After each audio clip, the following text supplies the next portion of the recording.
Hi, JoAnn Fastoff here. Okay, another segment of how to write stuff better. You're not motivated. I understand. Okay, so your book is waiting to be finished, but you've hit the valley of funk and you don't know how to climb out. Well, there are two words that are very dangerous to your hearing, and they are writer's block. Okay, and you don't want to hear this because writer's block might result from what? Your lack of inspiration, your time, or your ideas. So the question is, how do we maintain motivation? Okay, well, you have your coffee, you have a glass of wine, or cerveza. I don't care what you're doing. Okay, so you've heard it all before. 7 tips to stay motivated when writing a book. 5 bulletproof strategies for writers. 9 tips for getting started and staying motivated. See, the universe wants to help you out. That's why there's so many books on motivation. You just have to pick up one. And I bet you, if you read all the way through it, you'll get motivated by the time you finish it.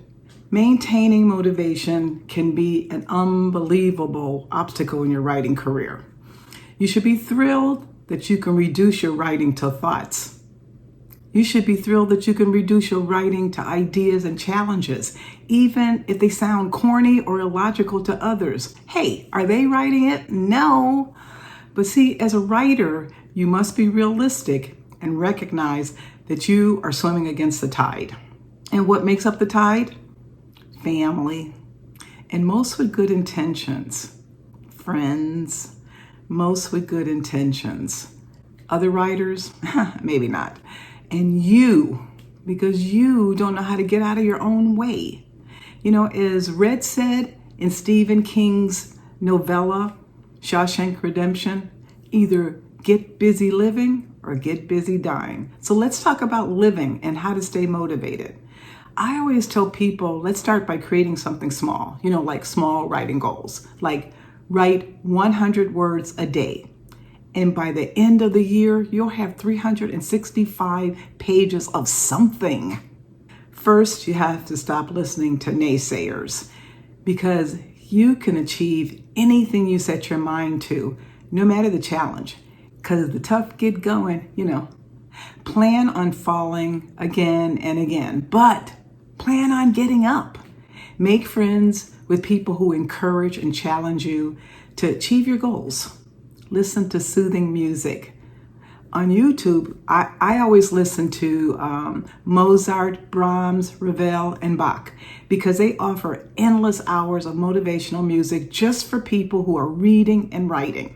It would help if you spend some time outdoors. Remember, outdoors. Another thing is to read books by authors you admire. And another way is to generate involvement is by giving your full attention to your actions. This is called focus, folks. And this is my definition of focus. Act like you're motivated, pretty soon you will be. Step away from the light, drink a glass of water, take a walk, shower, bath. Take some time away from your computer, work in a different location, or try writing maybe with a different writing method. When I start feeling pitiful about my writing funk, I feel incredibly blessed that my fingers work. I feel especially blessed that I have access to the internet, which allows me to find information I need quickly. And I feel especially blessed to have access to the stories of people who have already achieved what I'm trying to accomplish. Get busy living. Consider your writing mentors or role models, and if you've ever meet or speak to them. Now, I've never met William Shakespeare, although my kids think I'm old enough to have met him. Nor have I met James Baldwin or Alice Walker, but I have met Walter Mosley and Sarah Paretsky, who were very encouraging. You have to expect obstacles, and we Christians call it Satan. So say to the obstacle, what took you so long? Because overcoming obstacles is part of the process of reaching your goals. And if you didn't have any challenges and just went through life like easy breezy, you couldn't possibly understand how blessed you are to know that you've created and produced something so terrific that obstacles got in your way to stop you from being successful. And another thing, dreams are a funny thing. Find someone else who shares your dream and a goal that they're trying to achieve and motivate them to keep going. That'll help you. Another thing, stop editing as you're writing. And yeah, you can come up with other ideas, but stop editing. Otherwise, you're going to lose your steam.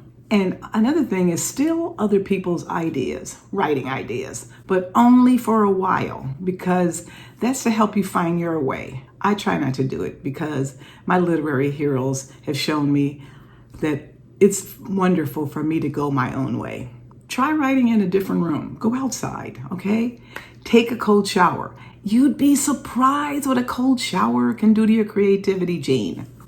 Set the bar low and write what you can, but don't stay low too long. Now, some argue that writer's block isn't real and is just an excuse to use when you are procrastinating. Well, I'm from the camp that writer's block is real. Otherwise, they wouldn't have a name for it, would they? But you can't let that stop you.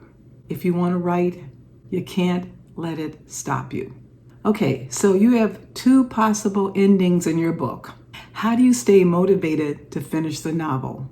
Well, you're the one involved in the dance. And which end makes sense to your story? How long is a writer's funk? I would say 2 months. After that, you believe the naysayers. Write something, anything, just write, okay? Sometimes you need to learn how to proceed because what you've written thus far doesn't make complete sense. And then you have to stop, which is very logical. Or, when you get to a point in which you know exactly how it's supposed to end, that muddled middle, take a break.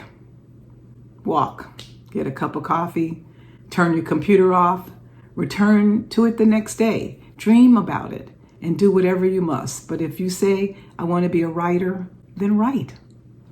Hope this helps. Next time, we'll talk about 5 reasons not to quit.